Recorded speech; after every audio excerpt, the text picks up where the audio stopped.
नमस्कार। Breaking news, बड़ी खबर उत्तर प्रदेश के जनपद जौनपुर के थाना रामपुर से। पद का ध्वंस इतना कि पीड़ित अपनी ही जमीन पर नहीं पा रहा कब्जा, न्याय के लिए दर-दर की खा रहा ठोकर। जी हाँ, पूरा मामला उत्तर प्रदेश के जनपद जौनपुर के थाना रामपुर के रामपुर नगर पंचायत से।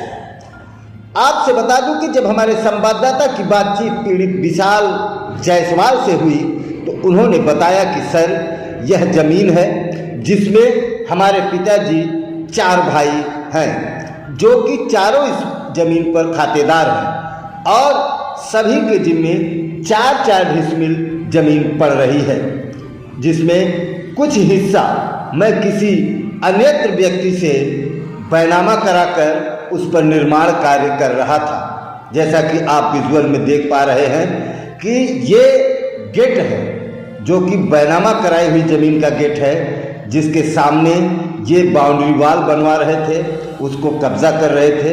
और जो बैनामे की जमीन के बगल से सटा 4 डिसमिल विशाल जायसवाल के नाम की जमीन है, वहाँ तक थोड़ी सी जमीन बढ़ाकर उस पर बाउंड्री बना रहे थे, जिस पर विपक्षी यानी दूसरी पार्टी द्वारा उसको रोक दिया गया और थाने बुलवा लिया गया। थाने पर पहुंचने के बाद पता चला कि मामला कोर्ट में है। अब कोर्ट में क्या मामला है ये भी मैं आपको बता दूं। जब हमारे संवाददाता की बातचीत पीड़ित विशाल जायसवाल से हुई तो उन्होंने बताया कि हमारे बड़े पिताजी इस जमीन के कागज़ को दिखाकर एक बैंक से 10 से 15 लाख रुपए का लोन लेकर और मेरे पिताजी को फर्जी तरीके से इसमें गवाह बना लिए, गारंटर बना लिए। उसके बाद इस बैंक से नोटिस आया, तत्पश्चात हमने बैंक के ऊपर मुकदमा किया। उसके बाद मुकदमा करीब 20 साल से चल रहा है। तब जाकर कहीं मामला रामपुर थाने पर रुका, लेकिन उसके बाद कल यानी दिनांक 10 सितंबर को लेखपाल, कानूनगो और जो इस समय वर्तमान में रामपुर नगर पंचायत के चेयरमैन हैं, वो भी वहाँ पर पहुँचे और उनके साथ करीब 30 से 35 लोग और पहुँचे और ज़बरदस्ती जो हमारे बैनामे की ज़मीन के सामने के गेट है उसको तोड़ दिया, गाली गलौज करने लगे और किसी तरह से मामला शांत हुआ। जब मैं हाथ पैर जोड़ करके इन लोगों का किसी तरह से मामला शांत हुआ, लेकिन मैं जिले के उच्चाधिकारी से, यानी पीड़ित खुद कह रहा है कि मैं जिले के उच्चाधिकारी से ये मांग करता हूँ कि जब तक मामला कोर्ट में है सारी चीज़ यथास्थिति बनी रहे, कोर्ट का फैसला आने के बाद ही सारा कार्रवाई हो। जब हमारे संवाददाता ने पूछा कि आखिर जो नगर पंचायत अध्यक्ष हैं उनकी मंशा क्या है, तो उन्होंने कहा कि सर, उनकी मंशा साफ साफ है कि ज़मीन भी हमको मिल जाए और जो हमारे बड़े पिताजी ने जो ज़मीन पर बैंक से लोन लिया है वो भी हमको न देना पड़े। यानी 2 धारी तलवार से काम कर रहे हैं रामपुर नगर पंचायत के चेयरमैन। यहाँ तक कि उन्होंने कहा भी कि अगर हमारे परिवार को या हमारे किसी भी व्यक्ति को कोई हानि पहुँचती है तो इसके जिम्मेदार चेयरमैन साहब होंगे। आइए सुनते हैं पीड़ित विशाल जायसवाल इस पूरे मामले पर क्या प्रकाश डालते हैं। क्या नाम है आपका? विशाल जायसवाल। कहाँ घर पड़ता है? मई रामपुर। क्या है मामला ये जो आपका ज़मीन का इस समय काफ़ी दिनों से चर्चा में है रामपुर में, और कल नाप वगैरह भी आया था?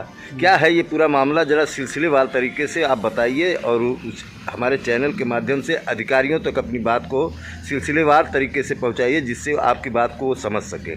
मामला सर यही है कि मेरा मकान है, वो हमने रजिस्ट्री करवाया था, पिताजी ने करवाया था बहुत पहले, लगभग 30-35 साल पहले।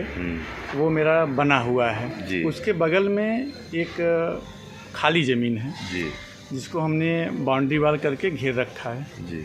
उसके बगल में अभी दिसंबर 2023 में हमने रजिस्ट्री करवाया है गुरशरण सिंह से जी। उसको हम बनवा रहे थे तो उसमें मेरा नाप के माध्यम से आता है 14.5 फीट 15 फीट समथिंग। तो चूँकि मेरा जो हाथा हमने छोड़ा है बीच की ज़मीन जो खाली पड़ा है, इसको हमने बाउंड्री वाल कर रखा है, उसमें 4 डिसमिल मेरे पिताजी के नाम से है उसके एवज में हमने मात्र 5 फीट बढ़ाकर ज़रूरत के अनुसार हमने बढ़ाकर बनाना चाहा। बाकी ज़मीन जो भी बचा है, शेष रकबा है, वो छूटा हुआ है जी विवाद के नाते। तो लगभग 15 दिन पहले थाना रामपुर पर एप्लीकेशन दिए थे जो द्वितीय पक्ष हैं, तो वहाँ से 2 लोग आए, सिपाही आए, तो बोले कि काम बंद कर दीजिए। चलिए थाने हम लोग गए, काम बंद कर दिए। फिर वहाँ से यशो साहब बोले कि आप आपस में मिल बैठकर सुलह कर लीजिए। हमने कहा ठीक है सर। तो सुलह करने के लिए कोई बातचीत का कोई प्रोपेगेंडा था ही नहीं। ठीक है, वहाँ से हम लोग आए तो फिर बातचीत कहें कि अपना समझ लीजिए, जो भी हो हमें बता दीजिएगा, तब तक आप काम बंद करिए। हमने कहा ठीक है। काम हमारा बंद है अभी तक, लगभग 15 से 20 दिन हो गया है, और इसके बीच में कोई बातचीत नहीं हुआ। कल दिनांक 10/9/2024 को दोपहर लगभग 1:30-2:30 के आसपास जो द्वितीय पक्ष हैं वो लेखपाल, 4-5 लोग और कानून गो साहब और उनके समर्थक लगभग 25 से 30 लोग नाप कराने के लिए आए थे। नाप कराने के लिए आए हैं। तो ये तो अच्छा ही हो रहा था कि अगर जैसे आप लोगों की ज़मीन बझी हुई है, हाँ, और आपस में बझी हुई है, जी जी, अगर कोई पक्ष अगर उसको नाप करके अलग करा लेता तो आपकी भी ज़मीन अलग हो जाती। हाँ, हाँ, इसमें आपको क्या दिक्कत आ रही? दिक्कत ये थी कि हमें पूर्व में कोई सूचना नहीं थी जी। अचानक ये लोग पहुँचे। हाँ, जब 30, 35, 40 की संख्या में लोग पहुँचे, हाँ, तो हम क्या समझेंगे। नाप करने के लिए तो कानून गो साहब थे, ठीक है, द्वितीय पक्ष था, ठीक है, लेखपाल साहब थे, ठीक है, 5-6 लोग 7 लोग के बीच में नाप हो जाता आसानी से जी। तो हमने उनसे कहा कि देखिए अभी मामला थोड़ा कोर्ट में है, तो फिर इसके लिए आप नाप मत करिए, क्योंकि मुझे अंदेशा था कि कुछ गलत यहाँ अपने समर्थकों के संग करने वाले हैं। तो इसीलिए हमने कहा, तो लेखपाल साहब, कानून साहब थे, बोले कि हमने पूछा कि कोई आर्डर वगैरह है, हमें तो पूर्व में कोई सूचना नहीं दी गई। कहें नहीं, सूचना नहीं, सूचना हमारे पास है। हमने कहा ठीक है, दिखाइए। तो वो ज्यों दिखाने चले तक कोई वहाँ से गाली दिया कि मारो साले को, जो है, ठीक है। तो फिर अब उतने में भाई किसी को कहेगा तो फिर गुस्सा तो आएगा है उसके दरवाजे पे। हम अपने घर हैं, किसी के यहाँ गए भी नहीं हैं, तो उसमें थोड़ा सा विवाद कहा सुनी बढ़ गया। तो उसी में अपना फिर जो है अपना नाप उप करके, दरवाज़ा बंद था, जो हमने रजिस्ट्री कराया था दिसंबर में, उसका दरवाज़ा बंद था, वो तोड़ ओड़ के पूरा आए हैं, अंदर से पूरा नाप किए हैं, नाप करके फिर अपना गए हैं। अच्छा, क्या पुलिस भी साथ में थी नाप करते समय? हाँ, पुलिस थी। वही जो विवाद हुआ तो पुलिस भी वहाँ आई थी। जब विवाद हुआ तब आई कि पहले से ही लेखपाल के साथ में आई? नहीं, पहले से नहीं थी। जब विवाद हुआ तो फिर आई पुलिस। क्या लगता है कि आपके विपक्षियों का इस तरीके से कृत्य करना, क्या लगता है उनकी मंशा क्या है? नहीं, उनकी मंशा, एक तो वो भूमि माफिया के तौर पे जाने जाते हैं जी, क्योंकि पावर में भी हैं, समर्थक भी। किस पद पर हैं? वो चेयरमैन हैं। अच्छा, चेयरमैन हैं, और थोड़ा उसका लाभ भी ले रहे हैं। और भाई समर्थक तो जाहिर सी बात है कि अगर थाय पद पे, किसी संवैधानिक पद पे है तो समर्थक तो रहेंगे ही। तो आपसी बंटवारा था, अगर कोई नाप वगैरह तो फिर खुद आते, लेखपाल साहब आते, 2-4 लोगों का आके नाप कर लेते। हम मना नहीं करने वाले थे, लेकिन बीच बीच में गाली देना, मेरी ज़मीन है, मतलब तमाम तरह की बातें जो कि बता नहीं सकते। मतलब यहाँ पर वो कब्जा करने की नीयत से आए हुए? पूरी नीयत थी कब्जा करने की, नाप करवाएंगे, कब्जा करेंगे। कितने लोग उनके साथ में आए थे? लगभग 30 से 35 से बेसी ही थे, और जो अधिकारीगण थे, लेखपाल कानून। अच्छा, ये जो आपने बैनामा कराया, इस दरवाजे को भी तोड़ दिया था? इस दरवाजे को तोड़ दिए थे, हम लोग बंद किए थे, वो लात से मार के जो है तोड़े हैं, और एक दरवाज़ा टूट गया है, दूसरा तोड़ने की कोशिश कर रहे थे। मेरी माताजी आई, मना की, अच्छा, मतलब बोली, तब वो जाकर रुके हैं। और यशो साहब भी बोले कि नहीं, इसको मत तोड़ो, तो फिर वो रोके हैं, लेकिन फिर नाप उप करके गए हैं। अच्छा, इसमें कितने हिस्सेदार हैं? इसमें तो 3 हिस्सेदार हैं। क्या क्या नाम है उनका? काशीनाथ, राधेश्याम और मोहनलाल। मोहनलाल। अच्छा, ये चेयरमैन साहब जो इसमें विवाद उत्पन्न कर रहे हैं, उनकी क्या मंशा है? वो क्या चाहते हैं? वो चाहते हैं कि मतलब जो उनकी हिस्सेदारी है मिले। ठीक है, तो आपकी भी तो मिलनी चाहिए। हाँ, मेरी भी मिलनी चाहिए। तो अभी तो आपने बताया कि 14.5 फीट आपने बैनामा कराया है। हाँ, उसके बाद 4 डिसमिल आपका बचता है, उसमें हाँ। से आप 5 फीट बढ़ा के बाउंड्री बना रहे थे। हाँ। उसके बाद भी नहीं बनने दे रहे हैं। नहीं बने, उसमें भी तो मेरा 5 फीट बनाने के बाद भी मेरा जमीन शेष रकबा बचेगा।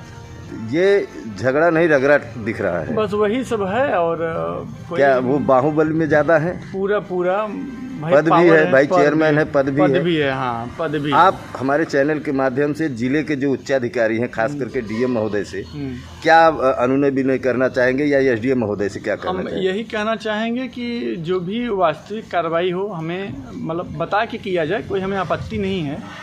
और दूसरा इसमें पेंच ये भी है कि अगर मान लीजिए हम उनका हिस्सेदार जो भी बचता है हमारे 4 डिसमिल के अलावा, जो मेरे पिताजी के नाम से 4 डिसमिल, चूँकि कब्जा हमने कर रखा है, तो ये, और इसमें सिर्फ देने वाली बात नहीं है, इसमें सब बैंक द्वारा लोनिंग भी है।